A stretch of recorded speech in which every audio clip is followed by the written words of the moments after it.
This video is inspired by an event that took place late afternoon yesterday.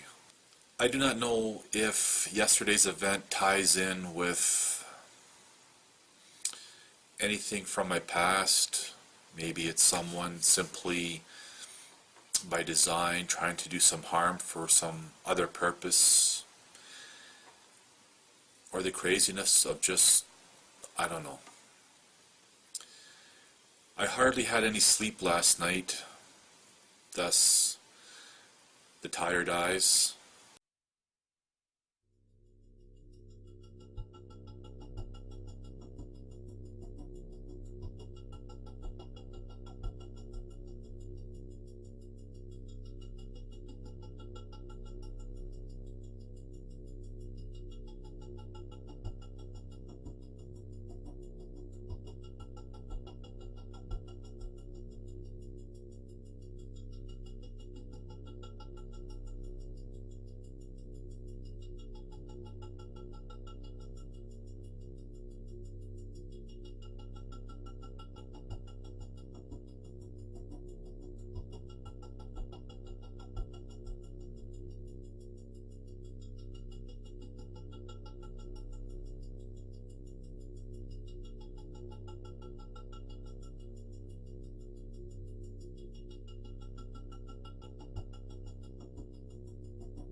The second executive director, about what she just told me, and he's like, yeah, I wanted to tell you about it tomorrow, you and and I'm like, what the, and what pissed me off the most, hurt the most, like just these mixed emotions, is the fact that everyone in that place, staff and members, that afternoon knew about what was going on, except myself. And I tried to talk to everybody, and all I knew the days that followed was it was an anonymous tip to a third party that wasn't affiliated to the organization. It was a university.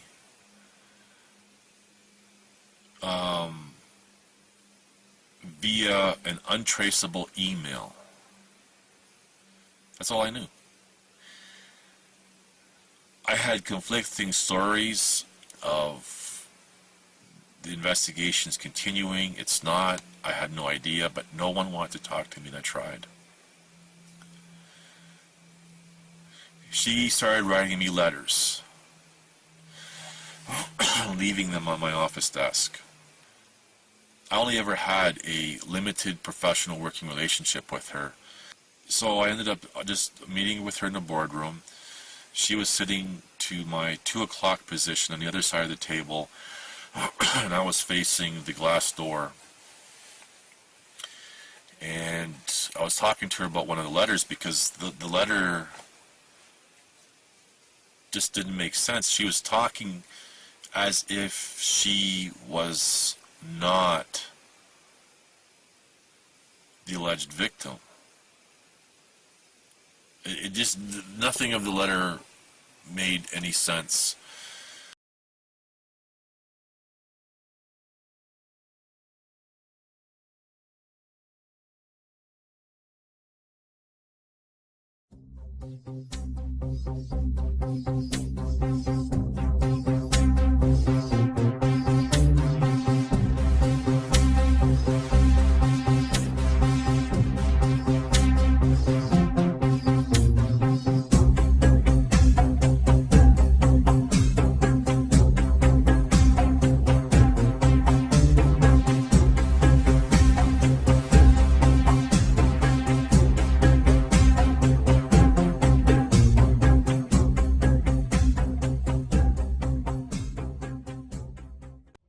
Hello, it's December 2024, and I've done several attempts trying to make this video, and it's proving to be more challenging than what I thought. This video is a revisit, a summary of my efforts in Alberta, and it's spanned almost a decade, and there's a lot of details.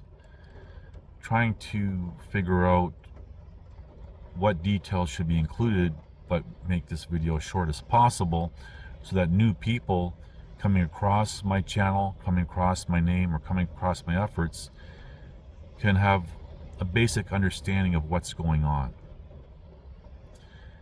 Now, my introduction video to my channel just shows samples of evidence of my story. I wanted that introduction video and the ones prior, because they've been remastered and everything, I wanted the evidence to speak for itself. And if people don't read the description box, where apparently most people don't, they're not going to understand what's really going on here. So I thought it would be a good time to try to do a real quick summary of my story in Calgary, Alberta, Canada. Now, before I get into this, for example, my videos, they're a continuation, a progression of my story, discussing, for example, specific things, different parts of it, and expanding on it, showing evidence of whatever it is that I'm talking about in that video. Unless it's a video like this that I'm doing now, it's a continuation. And pretty much all my older videos related to my efforts are not public anymore, simply because either I've redone them, revisited them, or whatever. They were kind of redundant, so I put them to private at this point. This was basically an advisement not to confuse new people to my channel. It's like, wow, look at all these videos to go through. And over time, I've came up with, for example, overlays and everything else to really help with each video and whatever it is that I'm talking about. Even videos when I'm off topic, for example, not talking about my efforts, I will segue into my efforts, and because everything ties in together. Now, I just want to say one thing. I want to be very clear here. I don't want anyone to simply believe my story. What I would like is for people to know my story, because to believe is to make an uninformed conclusion. And to believe my story has no value to anyone, especially me. To know the story has value. And for people who've been following me for many years, who have vetted me, have gone through my materials, my evidence and everything else, they know my story. Now, with that said, I'm going to try to be very brief but detailed with my story. I'm trying this again. So, after leaving law, I did a career change into the mental health industry. The irony being that I've been speaking out against the mental health industry since the late 2000s. But regardless, that was a career path that I decided to do. And I decided to go west to Alberta. I had no plans or anything. I just wanted to start over. Eventually, I would obtain a position at a nonprofit mental health organization, which was or is funded 60% by Alberta Health Services. Now, within the first few weeks of being there, in June of 2012, I have to think about it for a moment, I was coming out of the executive director's office. We were talking about my career history, my accomplishments, and how I'm going to move up the ranks in the organization pretty quickly. And as we were coming out, the female who would become central to my story happened to be walking in the front door and past us. And that's when he said, with a smile to me, that I could have sex with her if I wanted to. And I wasn't even expecting that. The few weeks that followed, I started to uncover more things. And then about 2 weeks after, Alberta Health Services began interviewing everyone separately in the boardroom. Now, this nonprofit organization was already in the news about other scandals, and I had no idea why they would be questioning everyone. But when it came my turn, I thought, well, they're asking some odd questions. So I told them what I knew. I told them that there's things here that need to be looked at. And this was supposed to be in confidence. To my understanding, this would eventually get leaked out. Now, within a week or two after that, that first executive director just overnight quit, resigned, gone. And there's an official story as to why, but whatever. There was a little period of time where there was no executive director. There was some talk about perhaps I can go for it. I didn't want anything to do with it by this time, and I was already heading up a division of this nonprofit organization. The new executive director that came along, who has ties with very influential people in Alberta, him and I, we didn't get along at all. He was very competitive with me. Eventually, by November of 2012, I would resign. Now, I've shown my three resignation letters. After I resigned in November 2012, he came to me and said, let's try to work things out and everything else. And we didn't have any plans, so I said, sure, okay. Then there was some talk that he was telling people that I rescinded my resignation, so I sent the second resignation letter confirming that I just simply extended it. I didn't rescind it. Now, a few weeks after this unofficial extension of my resignation, the female central to my story was involved in an accusation of some sort of sexual assault, which myself and another male co-worker were named. So you have to be very clear. She herself never, as far as I know, never made that accusation. What I know is it came from an anonymous tip from a third party that wasn't affiliated to the organization. Eventually, I would uncover it was something to do with the local university there. I have no idea, but that's how all that transpired. No one wanted to talk to me at the time. And I remember when the female told me that day in December of 2012, I was in shock. I remember, and she told me on her own. So I knew the police were there because I had seen them there, and he actually just walked into my office to, the executive director was there just talking to me really nice for some strange reason, and that was it. That's all that I had seen that happened. So anyway, I had finalized my resignation for December 31st, and because the relations between the second executive director and myself, it was bad, and I don't need this. I had headhunters from other organizations by this time now offering me positions and everything else, which he would later make sure I didn't get. But anyway, so I think it was towards the end of January of 2013. I was in a food court in a mall. This female had come up. She was walking past, apparently. There's some odd things about all this, but that's a different part of the story. And we were talking. That's when I came up with the idea to keep recording her, because the first time I recorded her was in December of 2012, after this so-called allegation thing took place. So I'd always meet with her in public and record.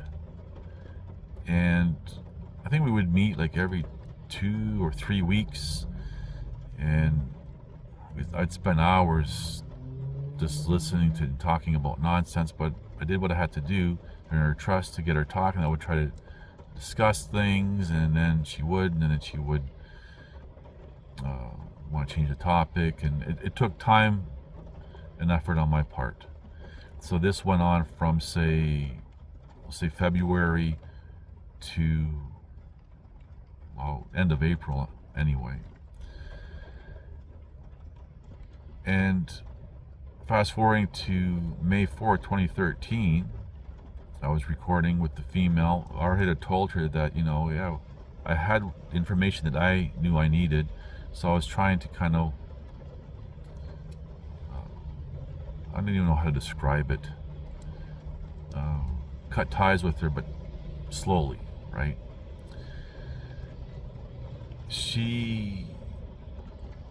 Her and I were sitting there, and 2 now former police officers, and I'm gonna just kind of fast forward through all this. Ultimately, they would come to my window, sucker punch me through the window, knock me out, which they testified to knocking me out, and put a gun to my head, handcuff me, and beat me so bad that a lot of my injuries, it took 6 months for doctors to be able to get images to know how bad the injuries were.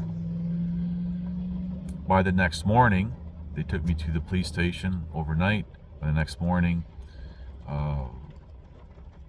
they had released me, and then they charged me the next morning with allegedly assaulting a police officer and obstruction, because they have to now justify why they beat me and crippled me. Fast forwarding, the trial started in November of 2013. The Crown Prosecutor realizes that former Officer Kinnell is lying. He even testified on the redirect why they beat me and everything else, and all these things were omitted from the trial transcript. No one really wanted to listen, but whatever. The trial then was adjourned over a year to January 2015, I believe it was. It was adjourned that long by the Crown Prosecutor. And by this time I had a second lawyer. My first lawyer threw me under the bus. The second lawyer was more gung-ho, even paid him under the table. But then I had witnessed and recorded the former lead counsel for the city of Calgary, Douglas Merchant, threatening my second lawyer. And I ended up terminating my second lawyer because after that our relations just fell apart, and he too was withholding evidence of everything. I took over the trial and introduced all my evidence. I was being suppressed, which changed the course of everything. So basically I was convicted for allegedly assaulting a police officer and obstruction based on alleged lack of respect for the former officer Kinnell. Now, I've shown trial transcripts, I've shown all sorts of materials to support everything that I'm saying. In July of 2016,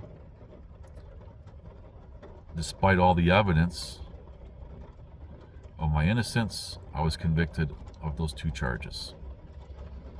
Even in the ruling, my conviction, the trial judge cast doubt on my conviction 3 times. I've highlighted this in other videos.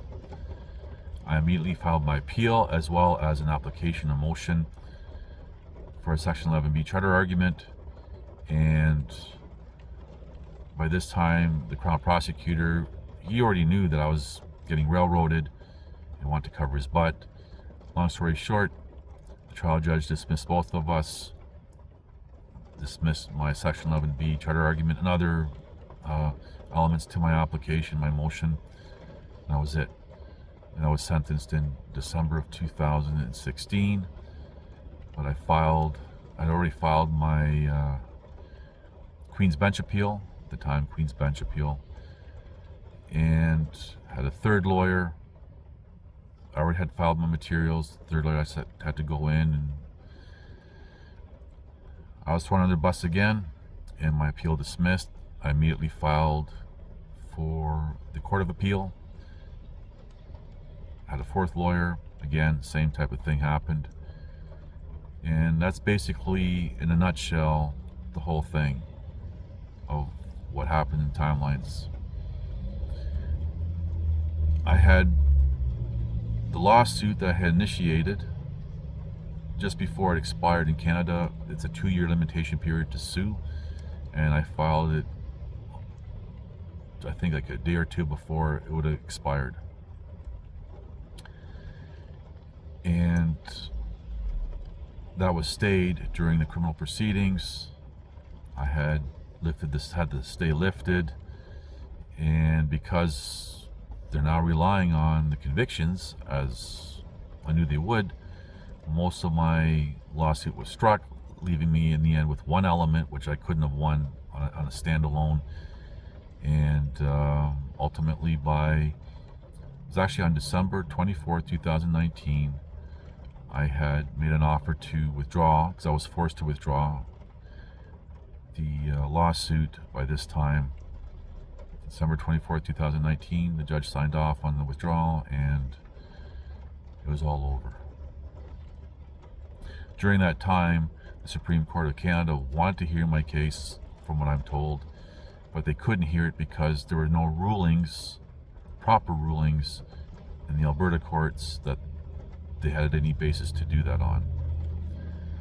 And that's kind of, in a nutshell, my story. My story began by exposing the sexual abuse, trafficking of these wonderful women at a non-profit mental health organization, and this segued very quickly into police, judicial, and political corruption. And my being a former insider of law, I was exposing that as well, and I paid the price for it greatly. They destroyed my personal and professional reputation.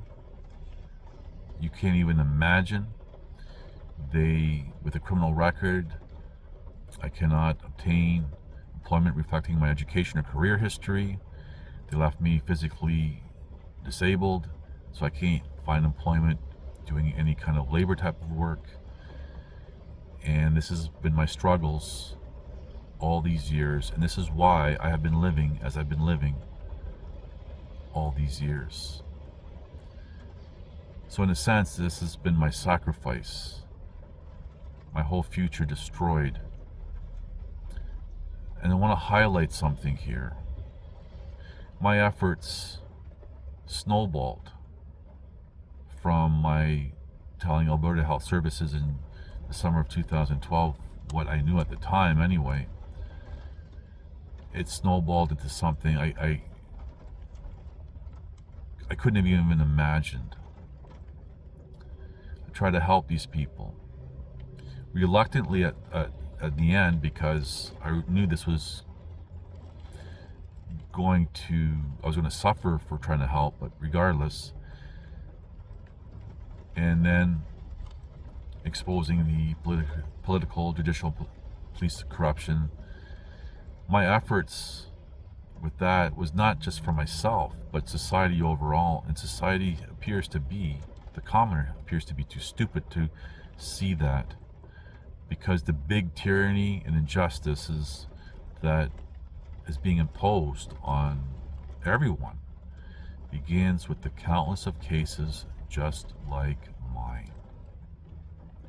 And there are many people you've never heard of who reached out to me over the years saying that they destroyed their lives trying to do the same type of thing. It appears I'm the only one left with the biggest mouth, who doesn't care anymore, who has nothing to lose anymore. So I want to say, so hopefully this clears things up. And if you ever have any questions about anything, feel free to ask in the comment section below, or you can find me on Facebook and we can do a chat or whatever. Thank you for watching. Please like, subscribe, comment, and share.